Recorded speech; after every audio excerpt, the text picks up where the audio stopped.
E aí, galera, beleza? Sou o professor Michel de Biologia. Estou aqui para dar uma dica rápida para vocês agora para os vestibulares nas fases finais.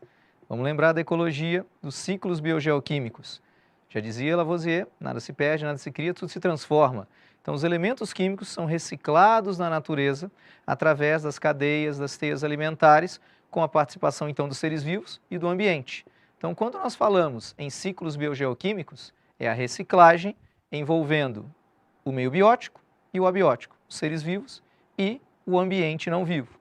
Poderíamos fazer o estudo da reciclagem de todos os elementos químicos teoricamente. Vamos pegar os mais importantes: o carbono, o nitrogênio e o oxigênio. Eu queria destacar hoje com vocês o ciclo do carbono. Por quê? Quando a gente fala no ciclo do carbono, nós temos que lembrar que ele é o principal elemento químico de todas as moléculas orgânicas, formando as cadeias principais de carbono. Quais são os principais eventos fisiológicos relacionados? A fotossíntese e a respiração. A fotossíntese retira CO2 da atmosfera, CO2, carbono inorgânico, e assimila a matéria orgânica.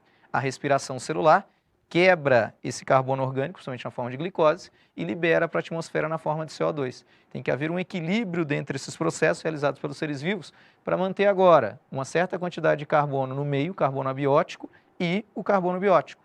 Porém, nos últimos tempos, nós temos um desequilíbrio gerado pela ação humana, pela ação antrópica. Vejam vocês que a única maneira de retirar CO2 da atmosfera é pela fotossíntese. Hoje, como é que nós chamamos isso em ecologia? Sequestro de carbono. Então, quando você realiza uma queimada, você está eliminando o organismo que retira o CO2 e ainda libera CO2 para a atmosfera através dessa combustão. Ou seja, você gera um desequilíbrio no ciclo do carbono. Esse desequilíbrio está levando a um determinado acúmulo de CO2 que está retendo o calor e não deixa esse calor dispersar para o espaço. Esse calor que vem do Sol agora fica preso e causa alterações climáticas. Aí entra o famoso aquecimento global. Se olharmos para um esquema desses, que mostra o tamanho de cada país pela sua contribuição para a poluição, hoje sabemos que os maiores poluidores são a China, os Estados Unidos e aí depois a Índia e países da União Europeia e a Rússia. Beleza. Então nós precisamos equilibrar isso. Aí entra desde o protocolo de Kyoto até o recente Acordo de Paris, onde os países devem agora buscar estratégias junto à economia para reduzir suas emissões de carbono, preservando áreas verdes, buscando reflorestamento, usando filtros mais adequados, usando fontes de energia mais limpa, como a substituição agora das usinas termoelétricas, para diminuir essas emissões. Por quê? Porque nós temos problemas com esse excesso de CO2 hoje no planeta inteiro. Por isso que nós vamos ter o efeito estufa, que já existe há muito tempo, que é uma manutenção adequada da temperatura, mas nós temos ultimamente o exacerbamento do efeito estufa, que é esse aquecimento global. E quando olhamos aqui pelo Fórum Brasileiro de Mudanças Climáticas, não sou eu que estou falando, isso aqui vem do INPE, nós temos agora 75% aqui no Brasil das emissões de carbono para a atmosfera vindo da mudança no uso na terra e florestas. O que é isso?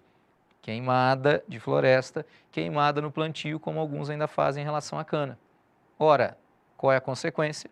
A retenção de calor na atmosfera causa exacerbamento agora do efeito estufa com aquecimento global, derrete calota polar, causa alteração climática. E aí nós temos períodos de seca em uma região, chuva excessiva em outra, calor excessivo que leva ao derretimento de calota polar, eleva o nível dos oceanos. Nós temos agora alterações climáticas, como furacões mais fortes. E aí nós temos um problema.